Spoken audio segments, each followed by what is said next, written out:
Podcast intro music.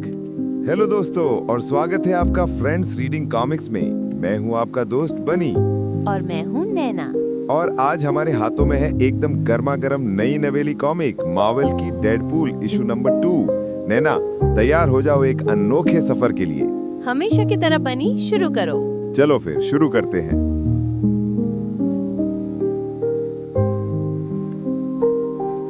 Page 2।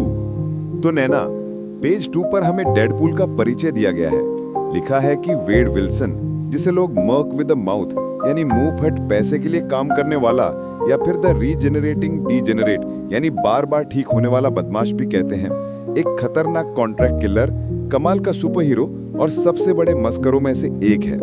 हा, रीजेनरेटिंग degenerate, ये नाम तो उस पर बिल्कुल सही बैठता है। एकदम। आगे लिखा है, उसको मारना नामुमकिन है, उसकी हीलिंग पावर की वजह से, जो उसके पूरे शरीर को फिर से ठीक कर सकती है। लेकिन अफसोस, ये उसके टूटे दिल के दर्द को ठीक नहीं कर पाई है। बेचारा। तो हमारा डेडपूल एक दिलजला आशिक भी है। हाँ, और सुनो, उसके पास एक सिम्बायोट डॉग बेटी है जिसका नाम प्रिंसेस है, जो उसकी छाती फाड़ कर पैदा हुई थी। क्या सच में, जैसे एलियन मूवी में होता है? वही समझ लो। आगे लिखा है, और उसकी एक इंसानी बेटी भी है, एली, जिससे उसने एक बेहतर बाप बनने का वादा किया है। और शायद वो अभी अभी अपने सबसे बड़े दुश्मन रहस्य में डेथ ग्रिप से मिला है। Death grip? ये कोई नया विलन लग रहा है। हाँ, लेकिन अभी के लिए वो उस चीज पर ध्यान दे रहा है जो वो सबसे अच्छा करता है, ढेर सारे लोगों को मारना और कभी कभी चौथी दीवार को तोड़ना भी। और फिर डेडपूल कहता है, रुको, क्या उन्होंने मुझे अभी डीजेनरेट कहा? ठीक है, मान लिया। पेज 3। अब हम पेज 3 पर हैं। सीन है ईस्टर्न यूरोप का, एक बर्फीली जगह, कुछ घर हैं और गोलियों की आवाजें आ रही हैं, ब्लैम ब्लैम, पॉप पॉप। दो सुरक्षा कर्मी हैं, एक चिल्ला रहा है, कहाँ है वो लोग? दूसरा डर के बोलता है, ये क्या चीज है? वहां पर एक बड़ा सा लाल रंग का भेड़िया जैसा अजीब मखलूक है।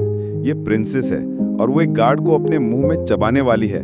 चॉम्प। प्रिंसेस कहती है, लगता है इसीलिए इनका स्वाद इतना अजीब है। छी, गंदा है पर फनी भी है।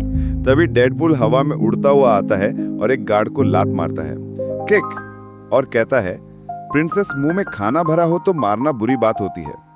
नीचे दो गार्ड्स चिल्ला रहे हैं, कसम से वो पहले ही बंकर तक पहुंच गए। जवाब में गोली चलाओ बेवकूफों। पेज 4। फायरिंग अभी भी जारी है। डेडपूल एक दीवार के पीछे से बोलता है, सोचो, हमारे नए ऑफिस की बिल्डिंग का पैसा चुकाने के रास्ते में सिर्फ ये कुछ ट्रेनिंग लिए हुए मिलिट्री के लोग खड़े हैं। उसके पास उसकी सिम्बायोट बेटी प्रिंसेस कहती है, ये सब इसके लायक होगा। कम से कम एक जगह तो होगी जिसे हम फिर से घर बुला सके। डेडपूल उन गार्ड्स को सुनाकर कहता है, सुना तुम लोगों ने दोस्तों, हम अब प्रॉपर्टी के मालिक बनने वाले हैं। लड़ाई के बीच में प्रॉपर्टी डीलर बन रहा है। वही तो डेडपूल है। फिर वो एक ग्रेनेड फेंकता है। प्रिंसेस कहती है, हाँ पापा।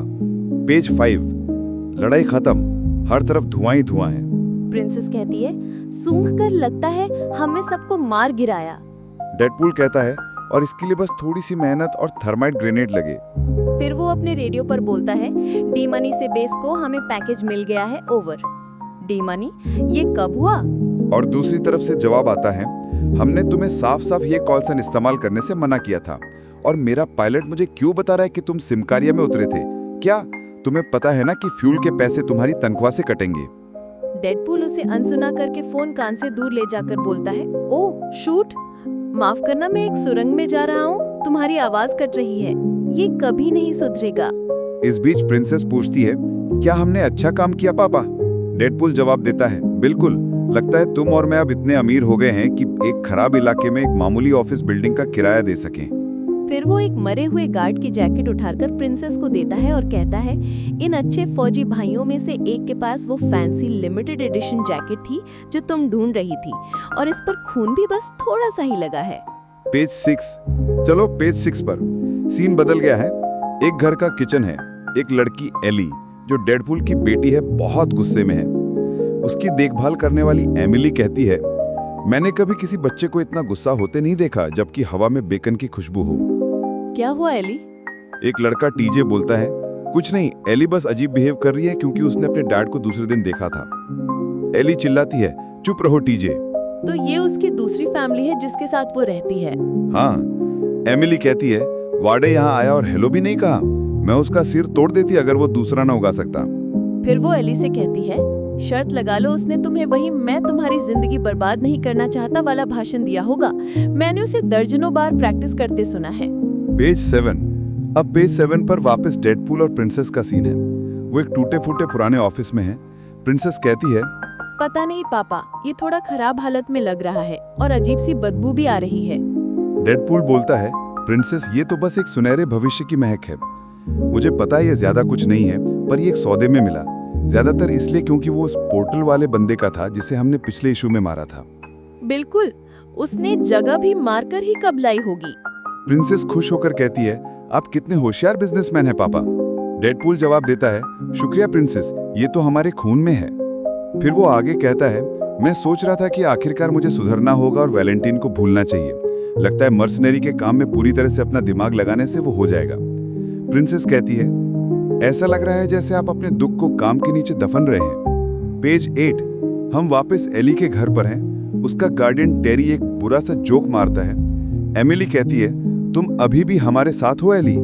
टेरी पूछता है, तो तुम बस उस चीज को तब तक घुमाती रहोगी जब तक टेबल में छेद ना हो जाए। क्या घुमा रही है वो? एक छोटा सा डिवाइस है।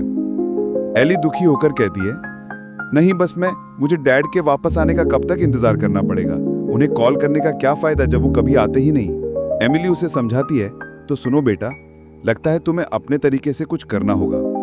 एली सोचती है, अपने तरीके से। फिर वो कहती है, शायद मैं करूंगी। माफ करना, भूल गई थी, मुझे एक टेस्ट के लिए पढ़ना है। टीजे बोलता है, सैटरडे को? ये साफ साफ कुछ प्लान कर रही है। पेज 9। किचन में एमिली का हाथ आग में जल जाता है। ओ शिट, तुम जानते हो जब मैं गॉसिप करती हूँ तो मेरा ध्यान भटक जाता है टेरी। और मुझे पता है कि LMD बॉडीज पेड़ों पर नहीं उगती। एमिली एली को समझा रही है, एली बेटा, हम सब जानते हैं कि ये वाड़े का तरीका है तुमसे बात करने के लिए कहने का, सिर्फ मुश्किल वक्त में नहीं बल्कि बस यूं ही बात करने के लिए। पेज 10। डेडपूल अपने नए ऑफिस में है और दरवाजा खुलता है। डेडपूल कहता है, एक certified task master. Task master के साथ एक और आदमी है, डग। डग कहता है, OMG, उसने उसका नाम लिया और मैं मदद लाया हूँ। टास्क मास्टर कहता है, तुमने मुझे बुलाया क्योंकि तुम सबसे अच्छा और सबसे सस्ता ऑप्शन थे जो तुम्हारे पास था। डग, काम शुरू करो। नैना, टास्क मास्टर, वाह, अब तो टीम बन रही है। बिल्कुल। पेज 11। डेडपूल डग से पूछता है, वाओ, ये बंदा तो कमाल का है, कहाँ से मिला ये तुम्हें? डग बोलता है, इसे बियॉन्ड कॉर्प के कुछ सर्टिफाइड बदमाशों ने रेकमेंड किया है। टास्क मास्टर डेडपूल से कहता है, तुम जरूर किसी बड़ी मुसीबत में होगे जो मुझे बुलाया वेडी। तुम्हारी किस्मत अच्छी है कि मैं न्यूयॉर्क में मामला ठंडा होने तक छुपा हुआ हूँ। प्रिंसेस आके टास्क मास्टर को सूंघती है और कहती है, ये वाला अच्छा महक रहा है। टास्क मास्टर पूछता है, शुक्रिया, तुम काटती हो? डेडपूल कहता है, ऐसा काटती है कि तुम सोच भी नहीं सकते। पेज 12। अब डेडपूल टास्क मास्टर से उस आदमी के बारे में पूछता है जिसने उस पर हमला किया था। टास्क मास्टर कहता है, तुमने मुझे ज्यादा कुछ नहीं बताया इसलिए मुझे काफी जानकारी निकालनी पड़ी। डग बीच में टोकता है, टेक्निकली ज्यादा मेहनत मैंने की। टास्क मास्टर आगे बताता है, डिटेल साफ नहीं है, बस इतना पता चला है कि ये कोई पागल जादूगरों का ग्रुप है जिसमें मैजिक स्कूल के भागे हुए लोग और कंगफू के पागल हैं जो मौत के पीछे पड़े हैं। ये लोग खुद को द टच कहते हैं। टास्क मास्टर कहता है, इसका लीडर एक और भी पागल आदमी है, डेथ ग्रिप। डेडपूल ये सब सुनकर कहता है, चलो इस पर मंडे को बात करते हैं, ठीक है दोस्तों? अभी के लिए सबसे जरूरी काम है कुछ आसान काम ढूंढना। तभी उसके लैपटॉप पर एक नोटिफिकेशन आता है। ये अच्छा लग रहा है, दुनिया के टॉप माइक्रो सेलिब्रिटीज में से एक के लिए सिक्योरिटी मिशन। भला कोई डेथ कल्ट उस आदमी पर हमला क्यों करेगा? ओहो, अब तो जरूर करेंगे। यही तो बात है। पेज 13। सीन वापस एली के पास है। वो अपने गैराज में कुछ बना रही है। टीजे वहां आता है और कहता है, ये बेवकूफ तार जुड़ नहीं रहा, तुम फिर से यहाँ अजीब हरकतें कर रही हो। एली जवाब देती है, पता नहीं टीजे, क्या तुम बदतमीजी कर रहे हो? टीजे पूछता है, तुम कर क्या रही हो? मॉम गुस्सा होंगी कि तुमने उनका एक हाथ फिर से चुरा लिया। एली जवाब देती है, मैं मॉम के SIQLD GPS लिंक को डैड के सेलफोन के साथ जोड़कर उसकी लोकेशन पता करने की कोशिश कर रही हूँ। मैंने कुछ यूट्यूब वीडियोस देखे और बस समझ आ गया। और तभी ब्लीप हो गया। एक कोड बॉक्स में डेडपूल की आवाज है, मेरा मतलब क्या चांस है कि कोई हमें वहां ढूंढ लेगा? एली कहती है, मैं वेड विल्सन को ढूंढ कर रहूंगी, चाहे ये मेरी आखिरी चीज ही क्यों ना हो। वाह, लड़की में तो दम है, बिल्कुल अपने बाप पर गई है। पेज 14, एली की डिवाइस काम कर जाती है। टीजे कहता है, ठीक है, पर तुम एक नॉर्मल इंसान की तरह उस फोन पर उसे कॉल क्यों नहीं कर लेती? एली कहती है, मैं वो बेटी नहीं बनूंगी जिसे वो तभी याद करे जब उसकी मर्जी हो। टीजे समझ जाता है। एली आगे कहती है, मैं अपने बाप के लिए एक मुसीबत में फंसी बेटी नहीं बनूंगी। मैं वो प्रोएक्टिव सरदर्द करने वाली बेटी बनूंगी जिसके लिए मैं बनी हूं, तभी उसे करंट लगता है। आह। पेज 15, टीजे कहता है, तुम सच में एक अजीब मखलूक हो। एली मुस्कुराकर कहती है, हाँ मैं हूं। वो उसे कहती है, वादा करो तुम मॉम और डैड को नहीं बताओगे कि मैं क्या कर रही हूं। पीजे जवाब देता है, मैं क्यों बताऊंगा? मॉम के पास एक रोबोट बॉडी है, तुम्हारा असली बाप एक ना मरने वाला किलर है, और अब हम पेज 15 पर हैं। टीजे कहता है, तुम सच में एक अजीब मखलूक हो। एली मुस्कुराकर कहती है, हाँ मैं हूँ। वो उससे कहती है, वादा करो तुम मॉम और डैड को नहीं बताओगे कि मैं क्या कर रही हूँ। टीजे जवाब देता है, मैं क्यों बताऊंगा? मॉम के पास एक रोबोट बॉडी है, तुम्हारा असली बाप एक ना मरने वाला किलर है, और अब तुम्हारे पास शक्तियां हैं, किसे परवाह है? मान लो एली, इस परिवार में कुछ भी नॉर्मल नहीं है। पेज 16, सीन बदलकर एक कन्वेंशन में आ गया है।